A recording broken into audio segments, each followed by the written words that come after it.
शनिवार के दिन भगवान शिव की ये अद्भुत कथा जो मनुष्य एक बार सुन लेता है उसके सारे संकट स्वयं भोलेनाथ हर लेते हैं। दर्शक बंधु, आज शनिवार के इस पावन दिन हम भगवान शिव की ऐसी दिव्य कथा लेकर आए हैं जिसे सुनने भर से मन के भारी बोझ, जीवन के छुपे हुए दुख और वर्षों से चले आ रहे कष्ट स्वयं हल्के होने लगते हैं। शनिवार वह दिन है जब कर्मों का लेखा सबसे गहराई से खुलता है और जब भोलेनाथ अपने सच्चे भक्तों की एक पुकार मात्र से ही संकट हर लेते हैं। कहा जाता है कि जो मनुष्य श्रद्धा और विश्वास के साथ शनिवार के दिन शिव की इस पावन कथा को सुनता है, उसके जीवन में चल रहा अंधकार धीरे धीरे प्रकाश में बदलने लगता है। निराशा, भय, अशांति और दुर्भाग्य स्वयं रास्ता छोड़ देते हैं, क्योंकि जहां शिव का नाम है वहां दुख टिक नहीं सकता। इसलिए आज की इस कथा को केवल कानों से नहीं बल्कि हृदय से सुनिए।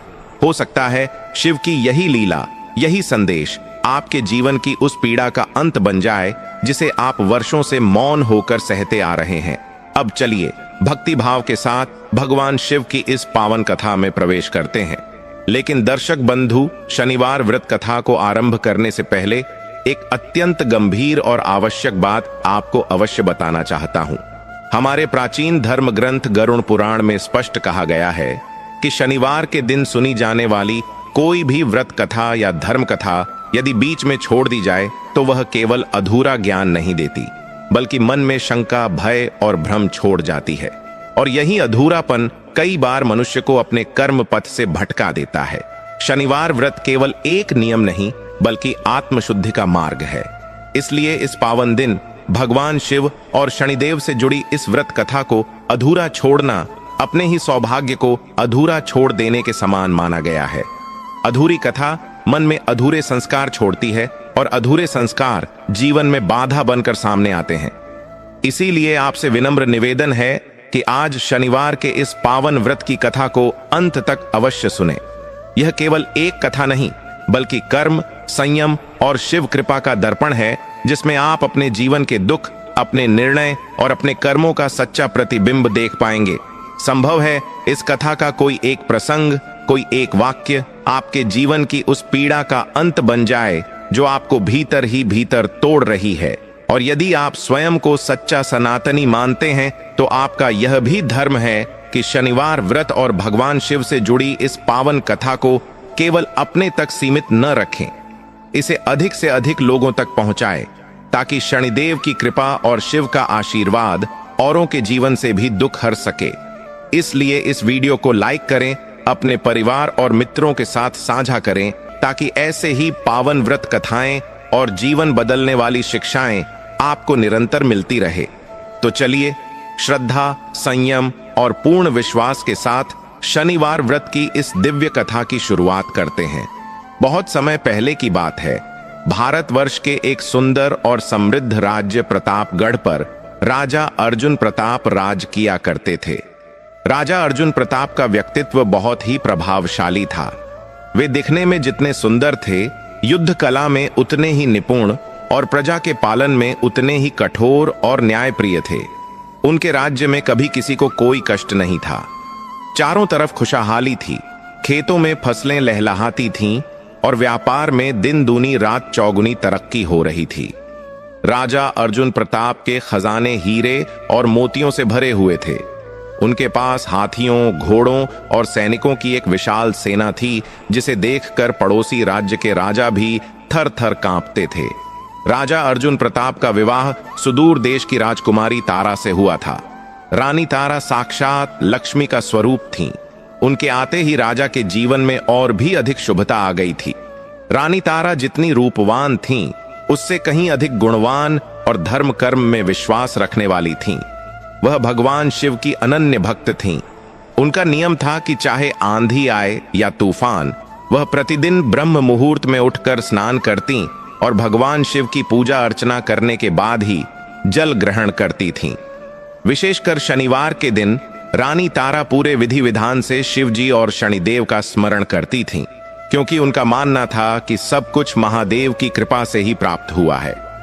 राजा और रानी का एक पुत्र था जिसका नाम था राजेंद्र। राजकुमार राजेंद्र अब भी छोटा था, लेकिन उसके चेहरे का तेज बता रहा था कि वह भविष्य में एक महान योद्धा बनेगा।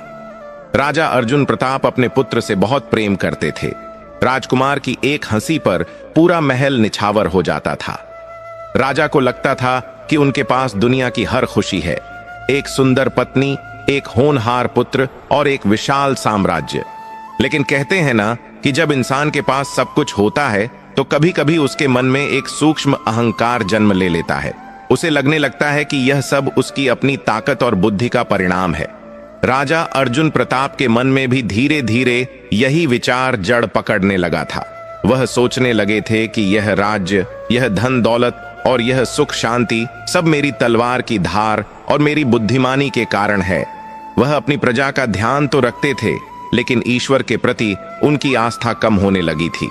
वे अक्सर रानी तारा को पूजा करते देख हंस देते और कहते कि तारा, तुम व्यर्थ ही इतना समय पूजा पाठ में गंवाती हो, असली शक्ति तो हमारी भुजाओं में है। रानी उन्हें समझाती कि महाराज, यह सब महादेव का दिया हुआ प्रसाद है, हमें कभी भी देने वाले को नहीं भूलना चाहिए। लेकिन राजा अपनी सफलता के नशे में इन बातों को अनसुना कर देते थे। समय बीतता गया। एक बार शनिवार का दिन था। यह वही दिन था जब ग्रह नक्षत्र अपनी चाल बदल रहे थे। रानी तारा ने सुबह उठकर राजा से कहा कि महाराज, आज शनिवार है और आज का दिन भगवान शिव और शनिदेव की आराधना के लिए बहुत विशेष है। मैंने पंडित जी से सुना है कि आज ग्रहों का योग कुछ भारी है, इसलिए मेरा आपसे निवेदन है कि आज आप कोई राजकाज या शिकार पर न जाएं। आज हम दोनों मिलकर महल के शिवालय में रुद्राभिषेक करेंगे और दान पुण्य करेंगे। इससे हमारे राज्य और पुत्र राजेंद्र पर आने वाला कोई भी संकट टल जाएगा। राजा अर्जुन प्रताप उस समय अपने अस्त्र शस्त्रों की जांच कर रहे थे। उन्होंने रानी की बात सुनी और जोर से हंस पड़े। उन्होंने अपने कंधों पर रखा हुआ भारी धनुष उठाया और बोले कि रानी, तुम बहुत भोली हो। संकट कमजोर लोगों पर आते हैं, अर्जुन प्रताप पर नहीं। मेरी तलवार की चमक देखकर काल भी अपना रास्ता बदल लेता है। आज मैंने अपने मंत्रियों के साथ जंगल में शिकार पर जाने का कार्यक्रम बनाया है। वहां एक आदमखोर शेर का आतंक है, मुझे उसका अंत करना है। तुम अपना पूजा पाठ करो, मैं अपने क्षत्रिय धर्म का पालन करने जा रहा हूं। रानी तारा का मन किसी अनहोनी की आशंका से कांप उठा। उन्होंने फिर से राजा के हाथ पकड़ लिए और विनती की कि महाराज, आज रुक जाइए। न जाने क्यों मेरा मन बहुत घबरा रहा है। आज का दिन आप महादेव के चरणों में बिताइए।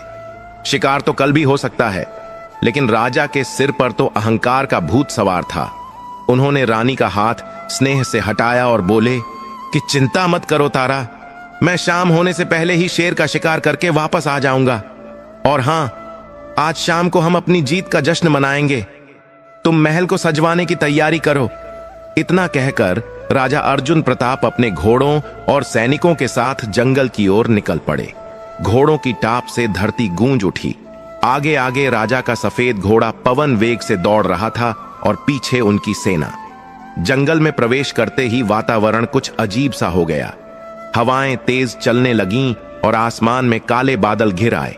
ऐसा लग रहा था जैसे प्रकृति राजा को रोकने का प्रयास कर रही हो, लेकिन राजा ने इन संकेतों को नजरअंदाज कर दिया।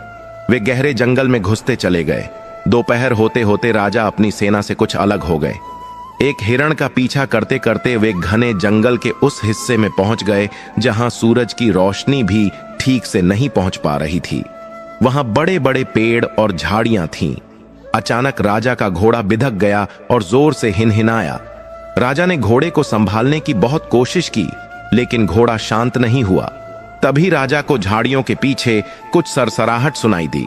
उन्हें लगा कि वही शेर वहां छिपा है। राजा ने तुरंत अपना धनुष उठाया और बिना ठीक से देखे केवल आवाज की दिशा में एक बाण छोड़ दिया। बाण के छूटते ही वहां से किसी जानवर की नहीं, बल्कि एक इंसान के चीखने की आवाज आई। हे राम की आवाज सुनकर राजा के पैरों तले जमीन खिसक गई। वे तुरंत घोड़े से नीचे उतरे और उस दिशा में दौड़े। वहां जाकर उन्होंने जो दृश्य देखा उससे उनका कलेजा मुंह को आ गया।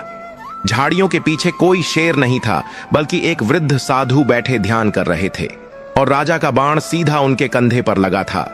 साधु के शरीर से रक्त की धारा बह रही थी। राजा अर्जुन प्रताप कांपते हुए साधु के पास गए और उनके चरणों में गिर पड़े। मुझसे बहुत बड़ा अनर्थ हो गया अर्षिवर, मैंने अनजाने में आपको बाण मार दिया, मुझे क्षमा कर दें। राजा गिड़गिड़ाने लगे। साधु ने अपनी आंखें खोली। उनकी आंखों में क्रोध नहीं बल्कि एक गहरा दर्द था। उन्होंने राजा की ओर देखा और कहा, राजन, सत्ता और शक्ति के मद में चूर होकर तुमने आज एक निरपराध तपस्वी पर वार किया है, वह भी शनिवार के दिन जब तुम्हें भगवान का स्मरण करना चाहिए था। तुम शिकार के उन्माद में यहां चले आए। राजा बार बार क्षमा मांगते रहे, लेकिन होनी को कौन टाल सकता है। साधु ने कहा, राजन, मैं तो तुम्हें श्राप नहीं दूंगा क्योंकि मैं शिव का भक्त हूं, लेकिन तुम्हारे कर्मों का फल तुम्हें अवश्य मिलेगा। जिस अहंकार के कारण तुमने आज यह कृत्य किया है, वह अहंकार ही तुम्हारे विनाश का कारण बनेगा। आज से तुम्हारे बुरे दिन शुरू होते हैं। तुम अपना राज्य, अपना परिवार और अपना सब कुछ खो दोगे। तुम्हें दाने दाने के लिए मोहताज होना पड़ेगा, तभी तुम्हें ईश्वर की महिमा और अपनी भूल का एहसास होगा। इतना कहकर साधु ने अपनी आंखें बंद कर लीं और समाधि में लीन हो गए। राजा अर्जुन प्रताप बदहवास होकर वहां से अपने महल की ओर भागे। उनका मन ग्लानि और भय से भरा हुआ था। रास्ते भर उन्हें रानी तारा की चेतावनी याद आती रही, आज शनिवार है महाराज, आज रुक जाइए। रानी के शब्द उनके कानों में गूंज रहे थे। जैसे ही राजा महल पहुंचे, उन्होंने देखा कि महल के बाहर भारी भीड़ जमा है और लोगों के चेहरों पर हवाइयां उड़ी हुई हैं। महल के द्वार पर मंत्री दौड़ते हुए आए और बोले, महाराज, गजब हो गया। पड़ोसी शत्रु राजा ने अचानक हमारे राज्य पर चारों तरफ से हमला कर दिया है। उनकी विशाल सेना ने किले को घेर लिया है और हमारे कई सेनापति मारे जा चुके हैं। राजा को अपनी आंखों और कानों पर विश्वास नहीं हुआ। जिस सेना और शक्ति पर उन्हें इतना घमंड था, वह आज ताश के पत्तों की तरह बिखर रही थी। राजा ने तुरंत अपना कवच पहना और युद्ध के मैदान की ओर दौड़े, लेकिन आज भाग्य उनके साथ नहीं था। उस दिन युद्ध में राजा अर्जुन प्रताप की तलवार भी उनका साथ नहीं दे पाई। उनके ही वफादार सैनिकों ने गद्दारी कर दी। शाम होते होते राजा का पूरा राज्य शत्रु के कब्जे में आ गया। शत्रु राजा ने आदेश दिया कि अर्जुन प्रताप और उनके परिवार को बंदी बना लिया जाए या उन्हें राज्य से बाहर निकाल दिया जाए। जान बचाने के लिए राजा अर्जुन प्रताप, रानी तारा और नन्हे राजकुमार राजेंद्र को रात के अंधेरे में एक गुप्त रास्ते से महल छोड़ना पड़ा। जिस राजा के पास सुबह तक सोने का पलंग और 56 भोग थे, रात होते होते वह एक साधारण फटे पुराने कपड़ों में अपनी पत्नी और बच्चे के साथ जंगल में नंगे पैर भटक रहा था। उनके पैरों में कांटे चुभ रहे थे। भूख और प्यास से बुरा हाल था। रानी तारा ने अपनी साड़ी का पल्लू फाड़कर राजकुमार राजेंद्र के सिर को ढका ताकि उसे ठंड न लगे। राजा की आंखों में आंसू थे, लेकिन अब पछताने से क्या हो सकता था। शनिदेव की वक्र दृष्टि और महादेव की अवहेलना का परिणाम सामने था। तीनों भटकते भटकते एक दूसरे राज्य की सीमा पर पहुंचे। वहां एक छोटा सा नगर था। राजा के पास न धन था न कोई पहचान। पेट भरने के लिए काम तो करना ही था।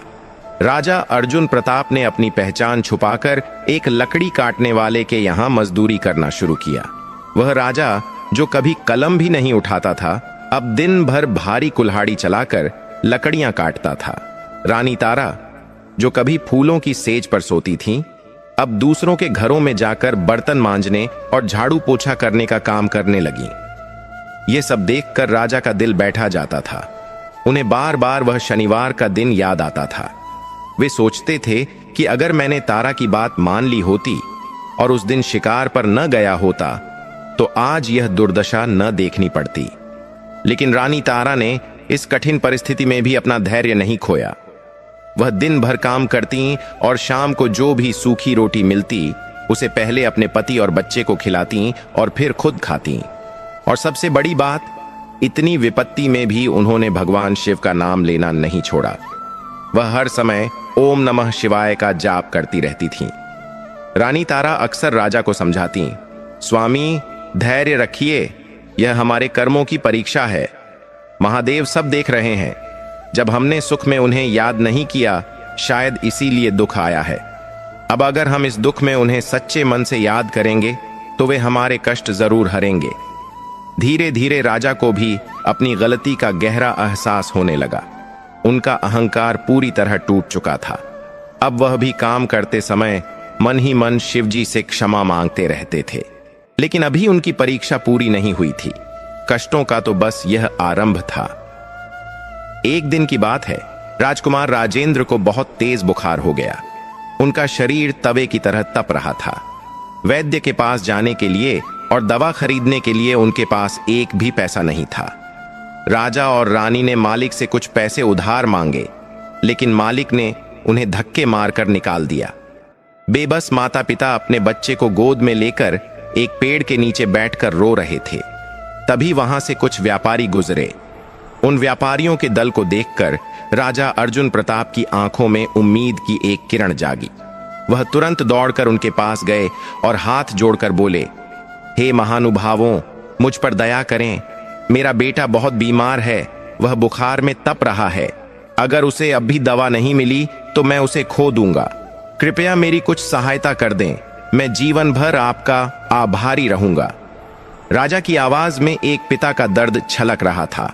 उनकी आंखों से आंसू बह रहे थे और वह उन व्यापारियों के सामने गिड़गिड़ा रहे थे। व्यापारियों में से एक सेठ, जो उस दल का मुखिया लग रहा था, उसने घमंड से राजा को ऊपर से नीचे तक देखा। राजा के कपड़े फटे हुए थे और चेहरे पर धूल जमी थी, लेकिन उसकी कद काठी और बोलने का तरीका बता रहा था कि वह कोई साधारण भिखारी नहीं है। सेठ ने अपनी गाड़ी रोकी और बोला, अरे भाई, रोना धोना बंद करो। हम कोई धर्मार्थ संस्था नहीं चलाते। पैसे चाहिए तो कुछ काम करना पड़ेगा। मुफ्त में तो हम किसी को पानी भी नहीं पिलाते। राजा अर्जुन प्रताप ने तुरंत कहा, मैं कोई भी काम करने को तैयार हूं सेठ जी। आप जो भी कहेंगे मैं करूंगा, बस मेरे बच्चे के प्राण बचा लीजिए। सेठ ने कुटिल मुस्कान के साथ कहा, ठीक है, हमारे पास सामान से भरी कई बोरियां हैं जिन्हें पास के नगर की मंडी तक पहुंचाना है। हमारा एक बैल बीमार हो गया है। अगर तुम उस बैलगाड़ी को खींचकर मंडी तक ले जाओगे तो मैं तुम्हें दवा के लिए पैसे दे दूंगा। यह शर्त बहुत कठिन थी। वह गाड़ी बहुत भारी थी और रास्ता पथरीला था। एक इंसान के लिए उसे खींचना लगभग असंभव था, वह भी तब जब राजा ने कई दिनों से ठीक से खाना भी नहीं खाया था। लेकिन एक पिता के लिए अपने पुत्र की जान से बढ़कर कुछ नहीं होता। राजा ने तुरंत हामी भर दी। उन्होंने रानी तारा की ओर देखा और आंखों ही आंखों में उन्हें ढांढस बंधाया। रानी तारा अपने बीमार बेटे को गोद में लिए एक पेड़ के नीचे बैठी रहीं और मन ही मन ओम नमः शिवाय का जाप करती रहीं। राजा अर्जुन प्रताप ने उस भारी गाड़ी को अपने कंधों पर उठाया। जैसे ही उन्होंने गाड़ी खींचनी शुरू की, उनके पैरों की नसें तन गईं। पसीने से उनका पूरा शरीर भीग गया। नंगे पैर पत्थरों पर पड़ते तो छिल जाते, लेकिन राजा ने रुकने का नाम नहीं लिया। वह हर कदम पर महादेव को याद करते और अपने बेटे का चेहरा अपनी आंखों के सामने लाते। रास्ते में कई बार उन्हें लगा कि वह अब गिर जाएंगे।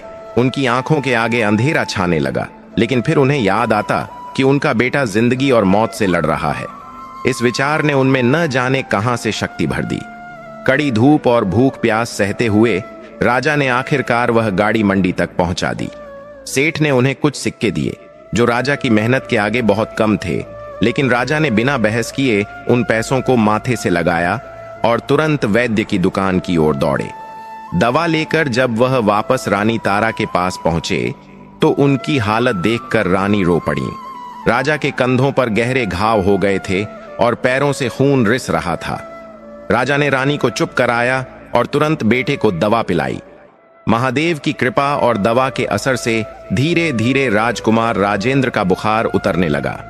रात होते होते राजेंद्र ने आंखें खोली। अपने बेटे को होश में देखकर राजा और रानी ने एक दूसरे को गले लगा लिया और भगवान शिव का धन्यवाद किया। उस रात उन्होंने वहीं खुले आसमान के नीचे रात बिताई, लेकिन उनके मन में संतोष था कि उनका बेटा सुरक्षित है। अगले दिन से उनके जीवन का एक नया और कठिन अध्याय शुरू हुआ।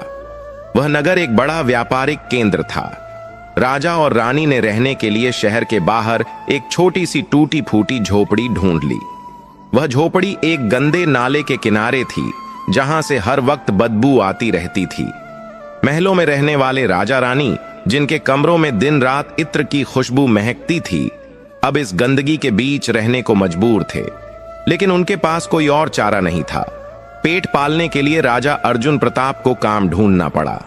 उन्हें एक अनाज की दुकान पर सफाई और बोझा ढोने का काम मिल गया। जिस हाथ में कभी राजदंड होता था, अब उस हाथ में झाड़ू थी। वह सुबह से शाम तक दुकान की साफ सफाई करते, भारी बोरियां उठाते और ग्राहकों की डांट फटकार सुनते। दुकानदार बहुत ही खड़ूस स्वभाव का था। वह राजा को जरा सी गलती पर गालियां देता, लेकिन राजा सब कुछ चुपचाप सह लेते। दूसरी तरफ रानी तारा ने भी घर चलाने में मदद करने का फैसला किया। उन्होंने आसपास के अमीर घरों में जाकर बर्तन मांजने और कपड़े धोने का काम शुरू कर दिया। रानी के कोमल हाथों में छाले पड़ गए थे। ठंडे पानी में घंटों काम करने से उनकी उंगलियां सूज जाती थीं। लेकिन जब वह शाम को अपने पति और बेटे के लिए 2 वक्त की रोटी का इंतजाम कर पाती, तो उन्हें अपना सारा दर्द भूल जाता। समय बीतता गया।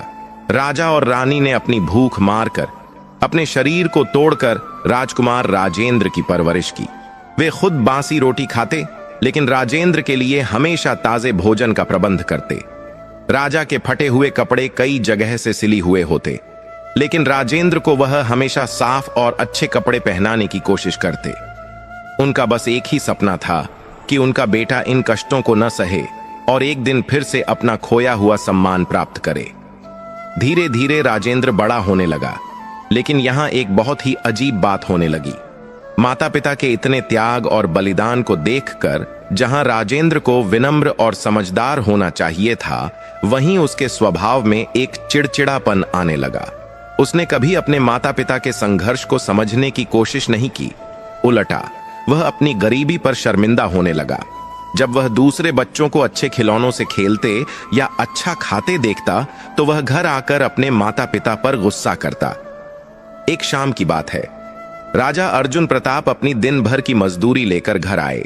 वह बहुत खुश थे, क्योंकि आज दुकान के मालिक ने त्योहार के कारण उन्हें 2 लड्डू दिए थे। राजा ने वह लड्डू खुद नहीं खाए थे, बल्कि अपने बेटे के लिए बचाकर लाए थे।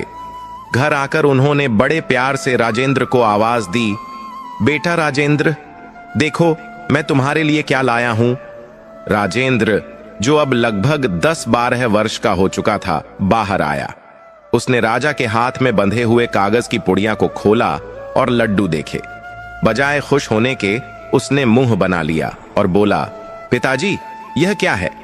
मेरे दोस्त तो दुकानों से महंगी मिठाइयां खाते हैं और आप यह सूखे लड्डू लेकर आए हैं। मुझे यह नहीं खाना। कहकर उसने वह लड्डू जमीन पर फेंक दिए। राजा का दिल टूट गया।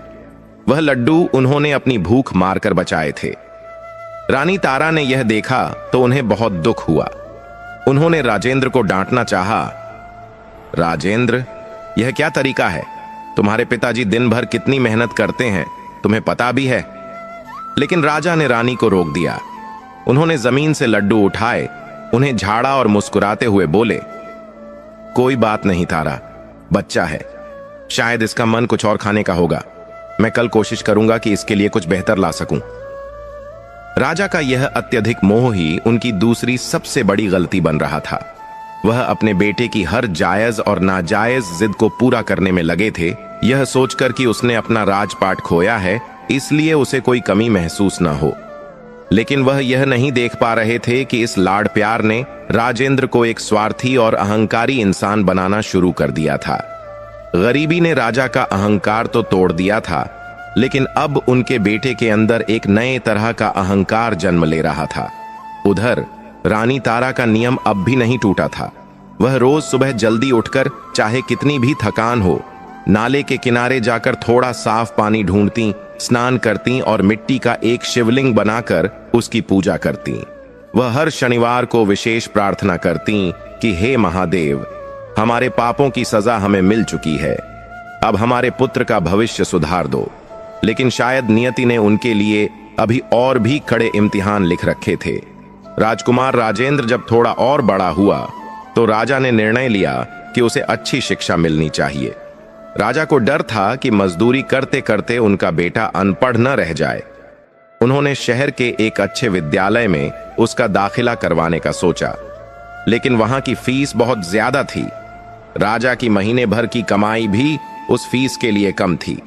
रात को दिए की मध्यम रोशनी में राजा और रानी ने विचार विमर्श किया। रानी ने अपनी कानों की बालियां, जो उन्होंने बड़ी मुश्किल से छिपा कर रखी थीं और जो उनके मायके की आखिरी निशानी थीं, राजा के हाथ में रख दी। रानी की आंखों में आंसू थे, लेकिन आवाज में दृढ़ता थी। उन्होंने कहा, स्वामी, इन्हें बेच दीजिए। मेरे कानों की शोभा से ज्यादा जरूरी मेरे बेटे का भविष्य है। उसे पढ़ाइए ताकि वह इस गरीबी के दलदल से निकल सके। राजा का गला भर आया। उन्होंने कांपते हाथों से वो बालियां ली।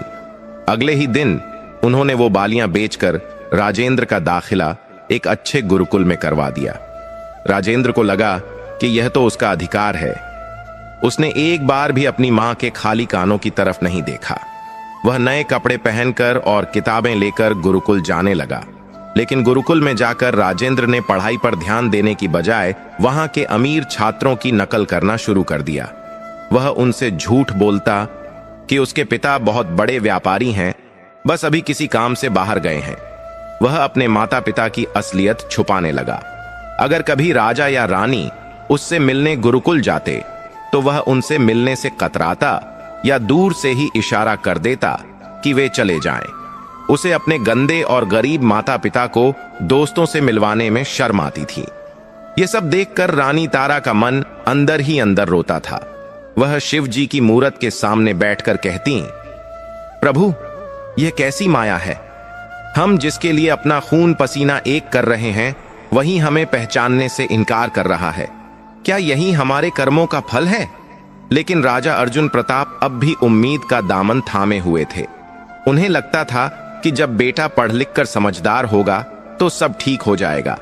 लेकिन तभी एक ऐसी घटना घटी जिसने उनकी उम्मीदों को एक और गहरा झटका दिया। राजेंद्र को गुरुकुल की तरफ से एक समारोह के लिए कुछ विशेष धन की आवश्यकता थी। उसने घर आकर जिद पकड़ ली कि उसे पैसे चाहिए ही चाहिए।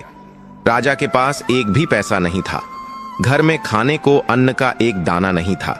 राजा ने बेटे को समझाने की कोशिश की, बेटा, अभी मेरे पास पैसे नहीं हैं।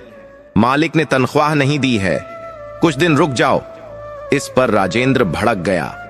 उसने घर का सामान उठा उठा कर फेंकना शुरू कर दिया। जो थोड़ी बहुत गृहस्थी उन्होंने जोड़ी थी, मिट्टी के बर्तन, पानी का मटका, सब उसने तोड़ दिया। वह चिल्लाया, अगर आप मेरी छोटी सी जरूरत पूरी नहीं कर सकते तो मुझे पैदा क्यों किया? मुझे ऐसी दरिद्रता में नहीं रहना। आप लोग मेरे लिए एक बोझ बन गए हो। अपने ही बेटे के मुंह से ये शब्द सुनकर राजा और रानी पत्थर की मूरत बन गए। जिस बेटे की जान बचाने के लिए राजा ने बैल बनकर गाड़ी खींची थी, जिस बेटे के लिए रानी ने अपने गहने बेच दिए, आज वही बेटा उन्हें बोझ कह रहा था। बाहर आसमान में बादल गरजने लगे, मानो प्रकृति भी इस कलयुगी पुत्र के व्यवहार पर क्रोधित हो रही हो। राजेंद्र के उन कड़वे शब्दों ने राजा और रानी के दिलों को छलनी कर दिया था। आप लोग मेरे लिए एक बोझ बन गए हो। यह वाक्य किसी भी माता पिता के लिए मृत्युदंड से कम नहीं होता। उस रात झोपड़ी में चूल्हा नहीं जला। राजा अर्जुन प्रताप और रानी तारा पूरी रात जागते रहे। बाहर बारिश हो रही थी और अंदर उनकी आंखों से आंसुओं की बरसात। लेकिन कहते हैं ना कि माता पिता का दिल बहुत बड़ा होता है। सुबह होते ही उन्होंने अपने अपमान को भुला दिया और फिर से उसी संघर्ष में जुट गए।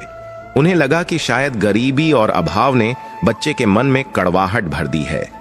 अगर हम इसे सुखी जीवन दे पाएं तो शायद इसका स्वभाव बदल जाएगा। समय का पहिया अपनी गति से घूमता रहा। साल दर साल बीतते गए। राजा अर्जुन प्रताप अब समय से पहले ही बूढ़े दिखने लगे थे। कमर झुक गई थी, बालों में सफेदी आ गई थी और चेहरे पर झुर्रियां पड़ी थीं। दिन रात भारी बोझा ढोने के कारण उनका शरीर कमजोर हो गया था। रानी तारा के सुंदर हाथ अब खुरदरे और कठोर हो चुके थे, लेकिन उनकी मेहनत रंग लाई। राजेंद्र ने अपनी पढ़ाई पूरी कर ली थी। वह अब एक बांका जवान हो चुका था। दिखने में वह बिल्कुल अपने पिता राजा अर्जुन प्रताप जैसा सुंदर था, लेकिन गुणों में वह उनसे बिल्कुल विपरीत था। पढ़ाई पूरी करने के बाद राजेंद्र को शहर के एक बड़े सेठ के यहाँ मुनीम की नौकरी मिल गई। यह दिन राजा और रानी के लिए किसी उत्सव से कम नहीं था। उन्हें लगा कि अब उनके दुख के दिन खत्म हो जाएंगे। राजा अर्जुन प्रताप ने उस दिन अपनी फटी हुई जेब से कुछ सिक्के निकालकर मंदिर में प्रसाद चढ़ाया। शाम को जब राजेंद्र पहली बार काम से लौटा तो राजा और रानी दरवाजे पर पलकें बिछाए उसका इंतजार कर रहे थे। उन्हें उम्मीद थी कि बेटा अपनी पहली कमाई माता पिता के चरणों में रखेगा और उनका आशीर्वाद लेगा। राजेंद्र आया। उसने नए और महंगे कपड़े पहन रखे थे। उसके हाथ में कुछ मिठाइयां और खुद के लिए खरीदा हुआ सामान था। राजा अर्जुन प्रताप ने आगे बढ़कर उसे गले लगाना चाहा, लेकिन राजेंद्र ने उन्हें हाथ से रोक दिया। उसने घृणा से अपने पिता के मैले कपड़ों को देखा और बोला, पिताजी दूर रहिए, मैंने अभी ये नए कपड़े पहने हैं, आपके पसीने और गंदगी से ये खराब हो जाएंगे। राजा के बढ़े हुए हाथ हवा में ही रुक गए। उन्होंने एक फीकी मुस्कान के साथ अपने हाथ पीछे खींच लिए। रानी तारा ने पानी का गिलास आगे बढ़ाया और पूछा, बेटा आज तेरी पहली कमाई का दिन है, कैसा रहा सब? राजेंद्र ने पानी पिया और लापरवाही से बोला, ठीक था, सेठ जी मेरे काम से खुश हैं, लेकिन मुझे वहां बहुत शर्मिंदगी उठानी पड़ी। राजा ने चिंतित होकर पूछा, क्यों बेटा, क्या किसी ने कुछ कहा? राजेंद्र ने गुस्से में कहा, कहा नहीं, लेकिन सब मेरे बारे में बातें कर रहे थे। सबको पता चल गया कि मैं इस गंदे नाले के किनारे इस टूटी हुई झोपड़ी में रहता हूं। मेरे साथ काम करने वाले लोग अच्छे घरों से आते हैं। मुझे डर है कि अगर उन्हें मेरे माता पिता की असलियत पता चल गई तो वे मेरा मजाक उड़ाएंगे। इसलिए मैंने वहां सबको कह दिया है कि मेरे माता पिता गांव में रहते हैं और मैं यहां अपने दूर के रिश्तेदारों के साथ रहता हूं। यह सुनकर रानी तारा का कलेजा मुंह को आ गया। जिस बेटे के लिए उन्होंने अपनी पहचान खो दी, आज वही बेटा समाज में उनकी पहचान छुपा रहा था। राजा अर्जुन प्रताप ने गहरी सांस ली और कहा, ठीक है बेटा, अगर हमारी वजह से तुम्हें शर्मिंदगी होती है तो हम तुम्हारे दफ्तर की तरफ कभी नहीं आएंगे। तुम बस खुश रहो और तरक्की करो। राजेंद्र को लगा कि माता पिता मान गए हैं। उसने अपनी तनख्वाह का एक हिस्सा भी उन्हें नहीं दिया। उसने सारे पैसे अपने शौक पूरा करने में, नए कपड़े खरीदने में और दोस्तों के साथ घूमने में खर्च करना शुरू कर दिया। घर का खर्च अब भी राजा की मजदूरी और रानी के बर्तन मांजने से ही चल रहा था।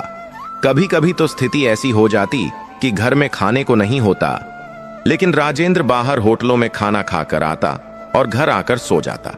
राजा और रानी भूखे पेट ही सो जाते, यह सोचकर कि चलो बेटा तो भूखा नहीं है।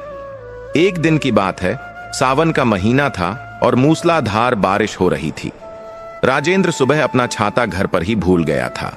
दोपहर होते होते बारिश और तेज हो गई। राजा अर्जुन प्रताप को चिंता होने लगी। उन्होंने सोचा कि बेटा भीग जाएगा तो बीमार पड़ जाएगा। वह अपनी पुरानी फटी हुई छतरी लेकर और राजेंद्र के लिए टिफिन में गर्मा गर्म खाना लेकर उसके दफ्तर की ओर निकल पड़े। राजा कांपते हाथों में छाता और टिफिन पकड़े सेठ की दुकान के बाहर पहुंचे। उनके कपड़े बारिश और कीचड़ से सने हुए थे। चौकीदार ने उन्हें भिखारी समझकर रोकना चाहा, लेकिन राजा ने कहा कि वह मुनीम राजेंद्र के पिता हैं। चौकीदार हंस पड़ा, लेकिन उसने अंदर संदेश भिजवा दिया। जब राजेंद्र को पता चला कि उसका पिता दुकान के बाहर खड़ा है तो उसका चेहरा गुस्से से लाल हो गया। वह तेजी से बाहर आया। उसने देखा कि उसके पिता कीचड़ में सने खड़े हैं और उनके हाथ में एक पुराना सा टिफिन है। आसपास के कर्मचारी और राहगीर उन्हें देख रहे थे। राजेंद्र ने पिता का हाथ पकड़ा और उन्हें खींचते हुए एक कोने में ले गया। आपको मैंने मना किया था ना यहां आने से, राजेंद्र गुर्राया। आप मेरी इज्जत मिट्टी में मिलाने पर क्यों तुले हैं?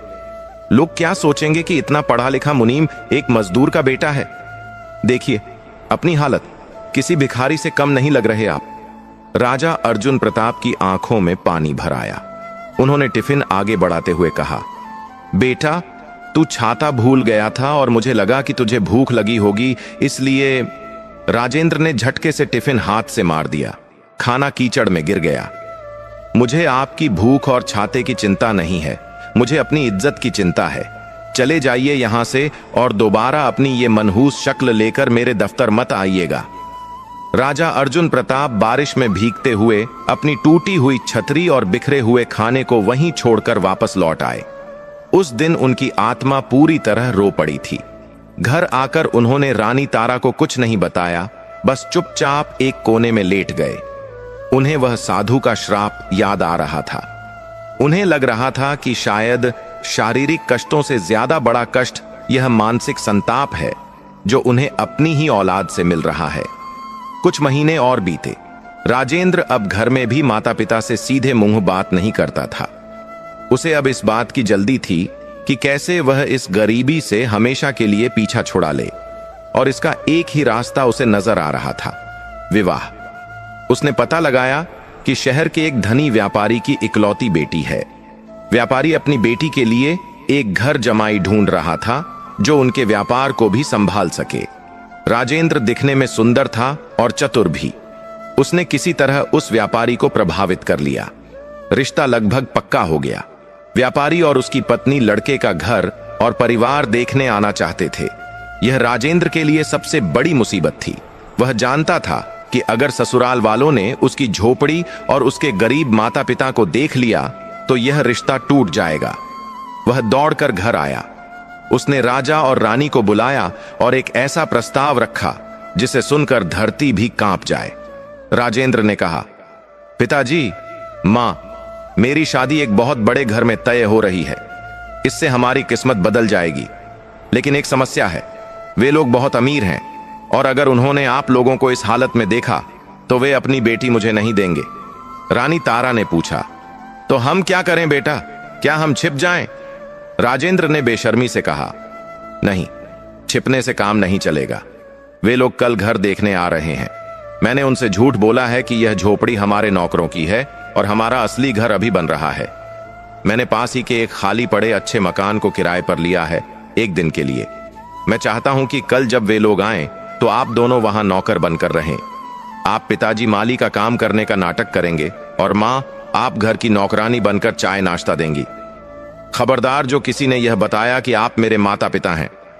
राजा अर्जुन प्रताप सन्न रह गए। एक राजा जिसने कभी हजारों लोगों पर हुकूमत की, आज उसका अपना बेटा उसे अपने ही ससुर के सामने नौकर बनने को कह रहा था। रानी तारा की आंखों से आंसू बह निकले। उन्होंने कहा, बेटा, हम गरीब जरूर हैं, लेकिन हम तेरे मां बाप हैं। तू हमें दुनिया के सामने नौकर कहेगा? राजेंद्र चिल्लाया, बस एक दिन की तो बात है। अगर आप इतना भी नहीं कर सकते तो मुझे भूल जाइए। यह शादी मेरे लिए बहुत जरूरी है। अगर यह रिश्ता टूटा तो मैं घर छोड़कर चला जाऊंगा या आत्महत्या कर लूंगा। बेटे की धमकी के आगे माता पिता का स्वाभिमान हार गया। पुत्र मोह ने फिर से उन्हें झुकने पर मजबूर कर दिया। राजा ने भारी मन से कहा, ठीक है बेटा, अगर तेरी खुशी इसी में है तो हम कल तेरे नौकर बन जाएंगे। हम नहीं चाहते कि हमारी वजह से तेरा बना बनाया काम बिगड़ जाए।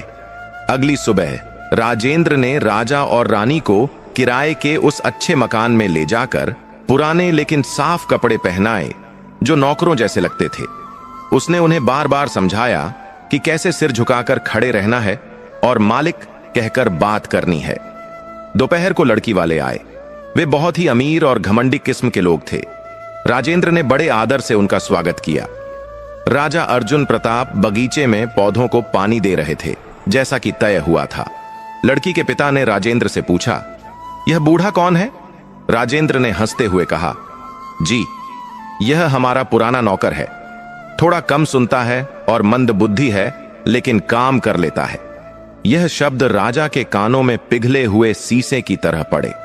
जिस पिता ने उसे उंगली पकड़कर चलना सिखाया, उसे आज वह मंदबुद्धि नौकर बता रहा था।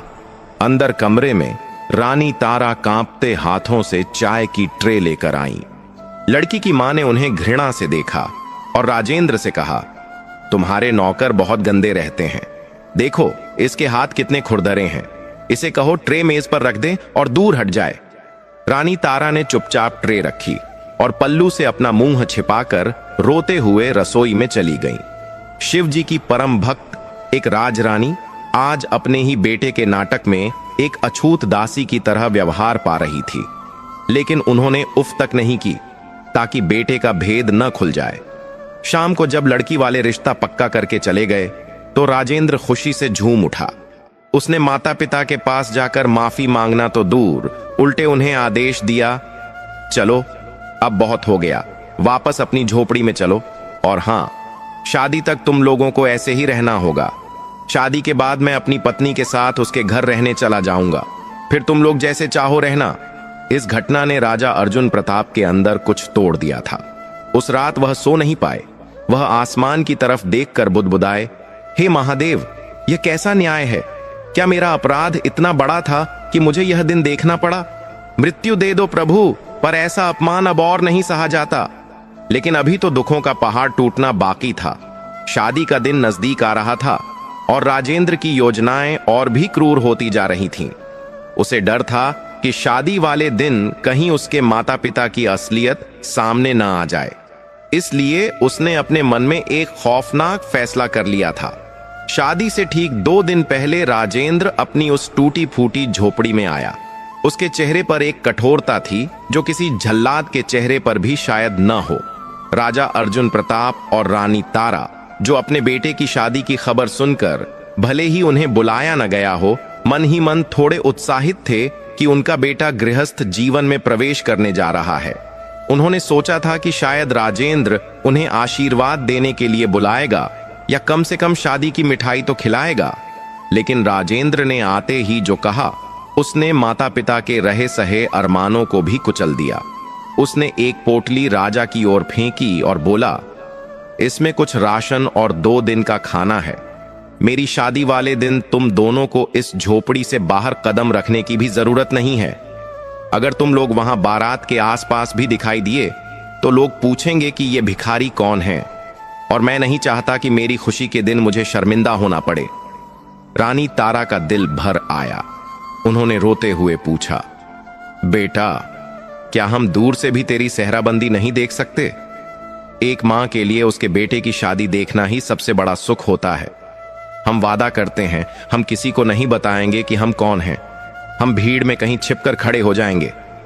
राजेंद्र चिल्लाया, नहीं, मुझे तुम लोगों पर रत्ती भर भी भरोसा नहीं है। तुम वहां भी रोना धोना शुरू कर दोगे या तुम्हारी फटी हुई हालत देखकर कोई ना कोई सवाल पूछ ही लेगा। इसलिए बेहतर यही है कि तुम लोग यहीं रहो और दरवाजा बंद करके पड़े रहो। और सुन लो, शादी के बाद मैं सीधे अपने ससुराल यानी अपनी पत्नी के महल में रहने जा रहा हूं। मुझे ढूंढने की कोशिश मत करना। जब मुझे समय मिलेगा मैं खुद यहां आ जाऊंगा। इतना कहकर राजेंद्र वहां से चला गया। वह मुड़कर एक बार भी नहीं देखा। राजा अर्जुन प्रताप पत्थर की तरह वहीं बैठे रह गए। जिस बेटे के लिए उन्होंने बैल बनकर गाड़ी खींची, आज वह बेटा उन्हें अपनी शादी के मंडप से दूर रहने की हिदायत दे रहा था। उस रात झोपड़ी में सन्नाटा था, ऐसा सन्नाटा जो मौत से भी ज्यादा भयानक था। शादी का दिन आया। दूर शहर में शहनाइयां बज रही थीं। आतिशबाजी की आवाजें झोपड़ी तक आ रही थीं। राजा और रानी झोपड़ी के अंदर अंधेरे में बैठे थे। हर एक पटाखा जो फूटता उनके दिल पर हथौड़े की तरह लगता। वे जानते थे कि उनका बेटा अभी घोड़ी पर चढ़ा होगा, अभी फेरे ले रहा होगा। रानी तारा ने अपनी सूखी आंखों से महादेव की तस्वीर की ओर देखा और हाथ जोड़कर कहा, हे प्रभु, भले ही उसने हमें त्याग दिया हो, पर उसे सुखी रखना, उसके जीवन में कभी कोई कष्ट न आए। माता पिता का हृदय तो मक्खन जैसा होता है। संतान चाहे कितना भी दुख दे, उनके मुंह से दुआ ही निकलती है। विवाह संपन्न हुआ और जैसा कि राजेंद्र ने कहा था, वह अपने ससुराल के आलीशान भवन में जाकर रहने लगा।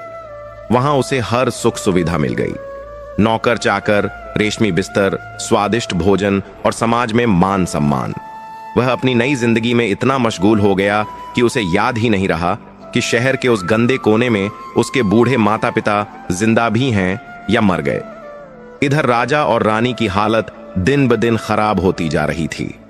राजेंद्र के चले जाने के बाद राजा अर्जुन प्रताप को गहरा सदमा लगा था। वह बीमार पड़ गए। उन्हें तेज बुखार और खांसी रहने लगी। उनका शरीर अब इतना कमजोर हो चुका था कि वह बिस्तर से उठ भी नहीं पाते थे। भारी बोझा उठाना तो दूर की बात थी। चूंकि वह काम पर नहीं जा पा रहे थे, इसलिए अनाज की दुकान वाले मालिक ने उन्हें काम से निकाल दिया। आमदनी का एकमात्र जरिया भी बंद हो गया। रानी तारा अब अकेली पड़ गई थीं। वह बुढ़ापे और कमजोरी के बावजूद लोगों के घरों में काम मांगने जाती, लेकिन उनकी कमजोर हालत देखकर लोग उन्हें काम देने से कतराते थे। कई बार उन्हें भीख मांगकर खाना जुटाना पड़ता था। वह राजा के इलाज के लिए इधर उधर भटकती, लेकिन बिना पैसों के कौन इलाज करता। घर में जो थोड़ा बहुत राशन राजेंद्र फेंक गया था वह भी खत्म हो चुका था। एक दिन झोपड़ी का मालिक आ धमका। उसने कहा, ए बुढ़े, 2 महीने से किराया नहीं मिला है, या तो आज शाम तक पैसे दो, वरना अपना ये कबाड़ उठाओ और यहां से निकलो। मुझे ये झोपड़ी किसी और को देनी है। राजा ने खांसते हुए हाथ जोड़े। मालिक, मेरा बेटा अभी अभी शादी करके गया है, वह आते ही पैसे दे देगा। बस कुछ दिन की मोहलत और दे दीजिए, मेरी तबीयत बहुत खराब है, हम कहां जाएंगे। मालिक ने क्रूरता से कहा, मैंने सुना है तेरा बेटा तो तुझे छोड़कर ससुराल में जा बसा है, वह अब कभी नहीं आएगा। मुझे कहानियां मत सुनाओ, शाम तक जगह खाली कर देना। और वही हुआ। शाम होते होते मकान मालिक ने उनका बचा खुचा सामान बाहर फेंक दिया और उन्हें धक्के मारकर निकाल दिया। राजा अर्जुन प्रताप, जो कभी सोने के पलंग पर सोते थे, और रानी तारा, जिनके इशारे पर दासियां दौड़ती थीं, आज वे दोनों सड़क पर बेसहारा खड़े थे। उनके सिर पर छत भी नहीं थी। राजा का शरीर बुखार से तप रहा था और रानी की आंखों में आंसू सूख चुके थे। वे धीरे धीरे चलते हुए शहर के एक शिव मंदिर के बाहर पहुंचे। मंदिर की सीढ़ियों के पास एक कोना खाली था, वहीं उन्होंने अपना डेरा डाल लिया। मंदिर में आने वाले भक्त जो कुछ प्रसाद या सिक्के दे देते, उसी से उनका गुजारा चलने लगा। यह वही शनिवार का दिन था जब उनकी किस्मत पलटने वाली थी, लेकिन अभी परीक्षा की घड़ी समाप्त नहीं हुई थी। शनिवार की शाम थी, मंदिर में आरती हो रही थी, घंटियों की आवाज गूंज रही थी। राजा अर्जुन प्रताप ठंड से ठिठुर रहे थे। रानी तारा ने अपनी फटी हुई साड़ी से उन्हें ढकने की कोशिश की। तभी मंदिर से कुछ लोग बाहर निकले। उनमें से एक व्यक्ति ने राजा को पहचान लिया। वह राजा के पुराने राज्य का एक व्यापारी था जो अब इस शहर में बस गया था। लेकिन राजा की हालत इतनी बदल चुकी थी कि उसे विश्वास नहीं हो रहा था। उसने पास आकर पूछा, क्या आप प्रतापगढ़ के महाराज अर्जुन प्रताप तो नहीं हैं? राजा ने शर्म से अपना मुंह छिपा लिया। वह नहीं चाहते थे कि कोई उन्हें इस हाल में देखे, लेकिन रानी तारा ने हिम्मत जुटाई। उन्होंने सोचा शायद यह व्यक्ति कोई मदद कर दे। रानी ने कहा, हां भाई, यह वही है। समय की मार ने हमें यहां ला खड़ा किया है। वह व्यक्ति बहुत दुखी हुआ। उसने कहा, महाराज, आपकी यह दशा, मैंने सुना था कि आपका राज्य शत्रुओं ने छीन लिया, लेकिन आप तो महान योद्धा थे। और आपका बेटा, मैंने सुना था वह यहीं किसी बड़े सेठ का दामाद बन गया है। क्या वह आपकी देखभाल नहीं करता? बेटे का नाम सुनते ही राजा की आंखों से आंसू बह निकले। उन्होंने कुछ नहीं कहा। वह व्यक्ति समझदार था। उसने स्थिति को भांप लिया। उसने अपनी जेब से कुछ स्वर्ण मुद्राएं निकालकर रानी के हाथ में दी और कहा, महारानी जी, इसे रख लीजिए। यह मेरे पास अभी इतना ही है। मैं कल आपके लिए कुछ और व्यवस्था करूंगा। रानी ने उन मुद्राओं को देखा। बहुत समय बाद उनके हाथ में सोना आया था। इससे वे राजा का इलाज करवा सकती थीं, एक छोटा सा घर ले सकती थीं। लेकिन तभी वहां एक घटना घटी। मंदिर के पास ही कुछ जुआरी बैठे जुआ खेल रहे थे। उनकी नजर रानी के हाथ में चमकती मुद्राओं पर पड़ी। जैसे ही वह भला आदमी वहां से गया, वे बदमाश राजा और रानी के पास आए। उन्होंने चाकू निकाला और धमकाया, ए बुढ़िया, जो कुछ तेरे हाथ में है चुपचाप हमें दे दे, वरना अब भी इस बुढ़े का गला रेत देंगे। रानी तारा भयभीत हो गई। एक तरफ पति की जान थी, दूसरी तरफ पति के इलाज के लिए मिले पैसे। राजा ने कमजोर आवाज में कहा, तारा, दे दो उन्हें, प्राणों से बढ़कर धन नहीं है। रानी ने कांपते हाथों से वह सारी मुद्राएं उन बदमाशों को दे दी। वे हंसते हुए चले गए। राजा और रानी फिर से शून्य पर आ गए।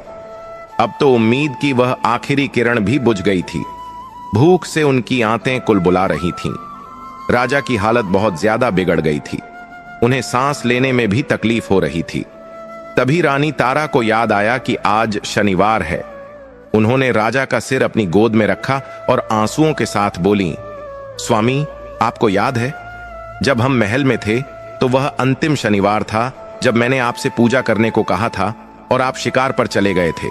उसी दिन हमने साधु का अपमान किया था और शिव की अवहेलना की थी। आज फिर वही शनिवार है। हमारी सारी विपत्तियां शनिवार से ही जुड़ी हैं। मुझे लगता है कि अब हमारे प्रायश्चित का समय आ गया है। राजा ने मुश्किल से आंखें खोली और कहा, तारा, अब तो मेरे पास पूजा के लिए न फूल है, न जल और न ही शक्ति। मैं तो अब मृत्यु की प्रतीक्षा कर रहा हूं। रानी ने कहा, नहीं स्वामी, महादेव भाव के भूखे हैं। आज हम इस मंदिर की सीढ़ियों पर बैठकर ही भूखे प्यासे रहकर अपना व्रत पूरा करेंगे। हम शिव जी की वह कथा सुनेंगे और सुनाएंगे जो शनि प्रदोष के दिन कही जाती है। मैंने सुना है कि जो भी सच्चे मन से शनिवार के दिन भगवान शिव की शरण में जाता है और अपनी गलती स्वीकार कर लेता है, उसके सारे पाप धुल जाते हैं। राजा ने हामी भरी। उस घोर संकट की घड़ी में जब उनके पास कुछ नहीं था, उन्होंने अपनी बची खुची श्रद्धा बटोरी। रानी तारा ने वहां पास बैठे कुछ भिखारियों और दुखी लोगों को इकट्ठा किया। उन्होंने कहा, भाइयों और बहनों, आज मैं आपको भगवान शिव की एक कथा सुनाना चाहती हूं। हम सब दुखी हैं, शायद महादेव हमारी पुकार सुन ले। रात का समय था, मंदिर के कपाट बंद हो चुके थे, लेकिन बाहर सीढ़ियों पर एक अलग ही दरबार सजा था। रानी तारा ने अपनी कंपकंपाती आवाज में भगवान शिव का स्मरण किया। उन्होंने ओम नमः शिवाय का जाप शुरू किया और फिर कथा सुनानी शुरू की। राजा अर्जुन प्रताप आंखें बंद किए एकाग्र मन से हर शब्द को सुन रहे थे। उनके मन में अब कोई अहंकार नहीं था, केवल पश्चाताप और समर्पण था। रानी तारा ने कथा शुरू की।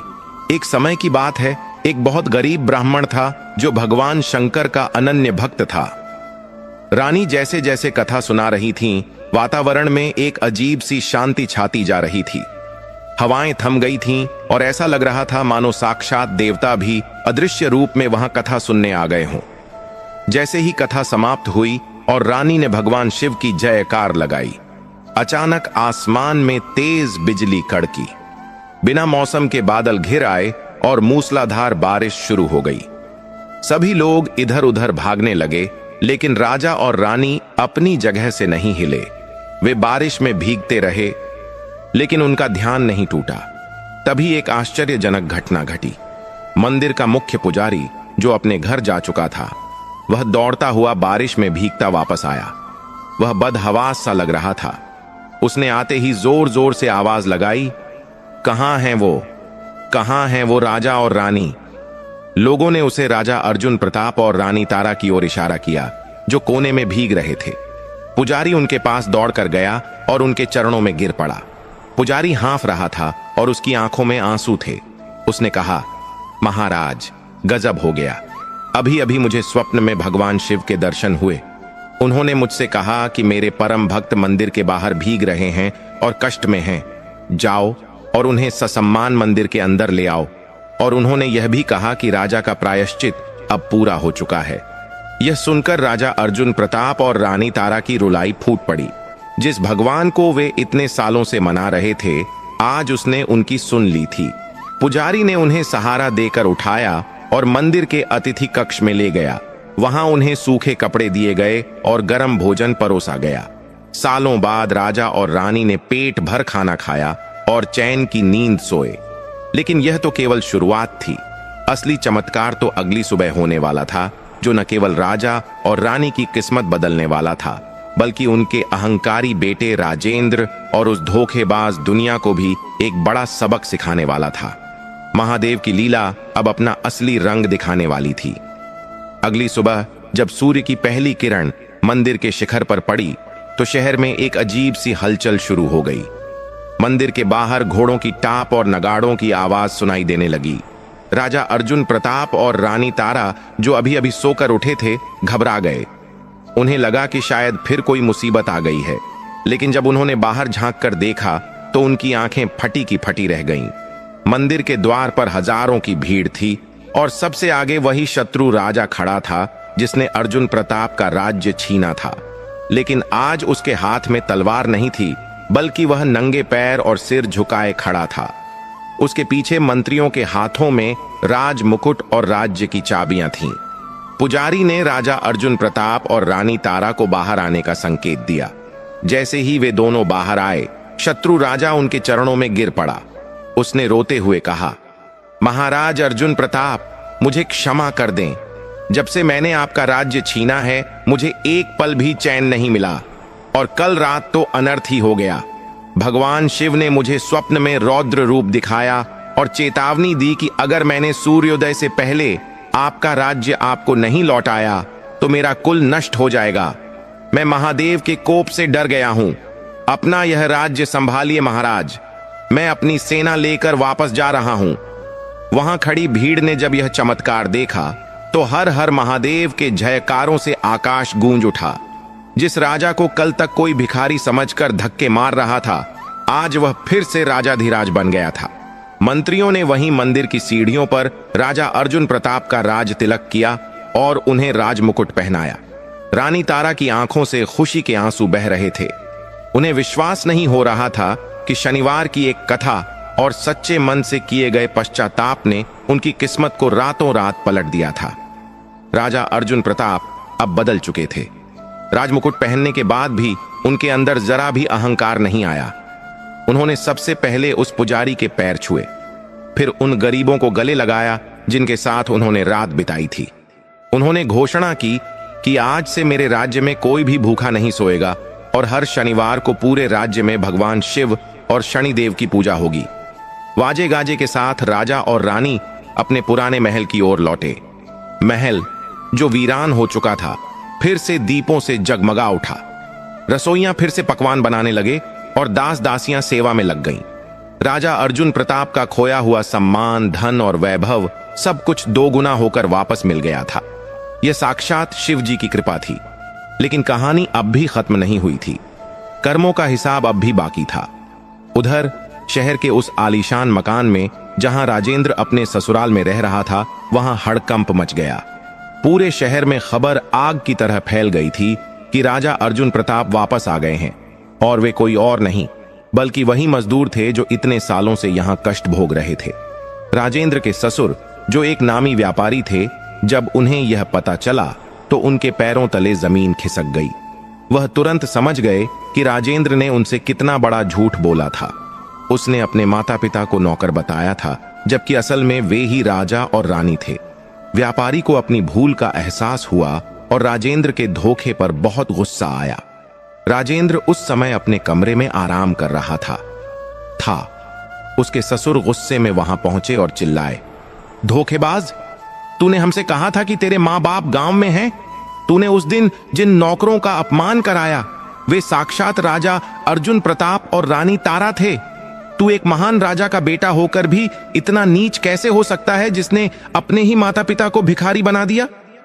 राजेंद्र हकलाने लगा, नहीं, वो बात दरअसल। ससुर ने उसकी एक न सुनी। उन्होंने कहा, निकल जा मेरे घर से। मुझे ऐसे पापी और कपट्टी दामाद की कोई जरूरत नहीं है। जो अपने माता पिता का नहीं हुआ वह मेरी बेटी का क्या होगा? मेरी बेटी आज ही तुझे तलाक देगी।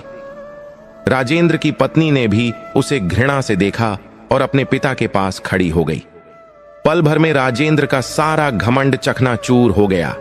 उसके ससुर ने उसे धक्के मारकर अपने घर से बाहर निकाल दिया।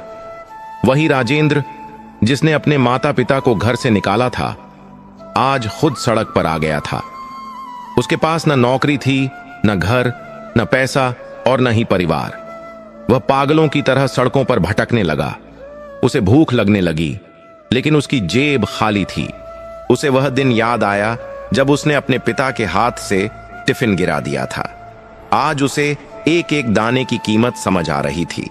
लोग उसे पहचान कर ताने मारने लगे, देखो यह वही कलयुगी बेटा है जिसने अपने भगवान जैसे माता पिता को ठुकरा दिया था। शर्म और भूख से बेहाल होकर राजेंद्र के पास अब एक ही रास्ता बचा था, अपने माता पिता की शरण।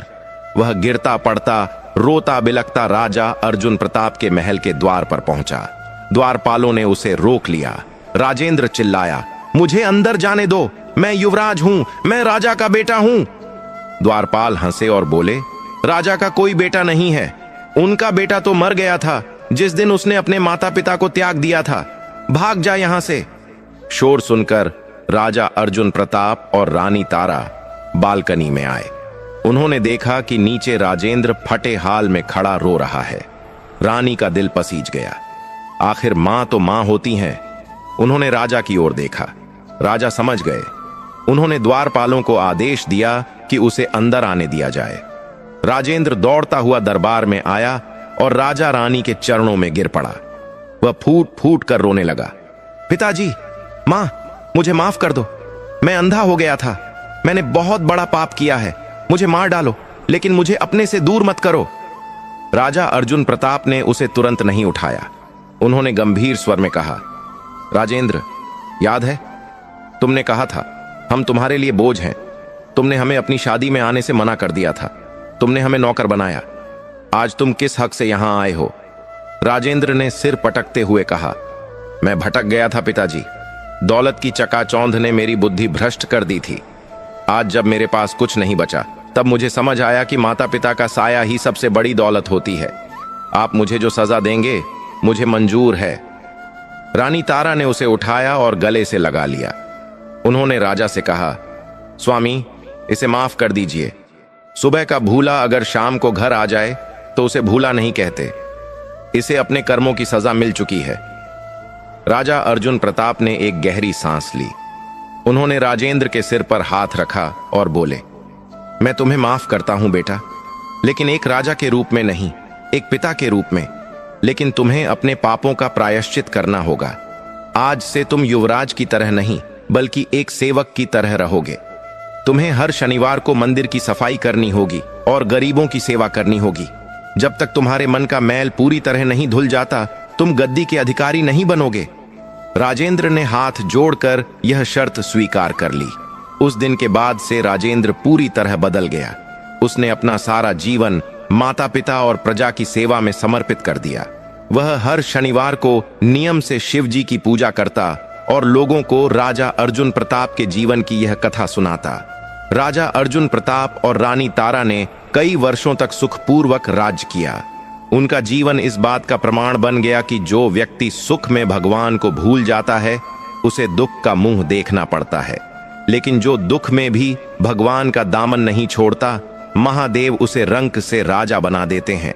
शनिवार के दिन भगवान शिव और शनिदेव की आराधना करने से और अपने माता पिता की सेवा करने से मनुष्य के सारे कष्ट कट जाते हैं। तो दोस्तों, यह थी राजा अर्जुन प्रताप और उनके बेटे राजेंद्र की कहानी। यह कहानी हमें सिखाती है कि घमंड कभी नहीं करना चाहिए और अपने माता पिता का अपमान तो भूल कर भी नहीं करना चाहिए। माता पिता धरती पर भगवान का रूप हैं और जब भी जीवन में संकट आए तो भोलेनाथ की शरण में जाएं, क्योंकि वे ही हैं जो विष पीकर हमें अमृत देते हैं। अगर आपको यह कहानी पसंद आई हो तो कमेंट में ओम नमः शिवाय जरूर लिखें और अपने माता पिता के लिए एक लाइक जरूर करें।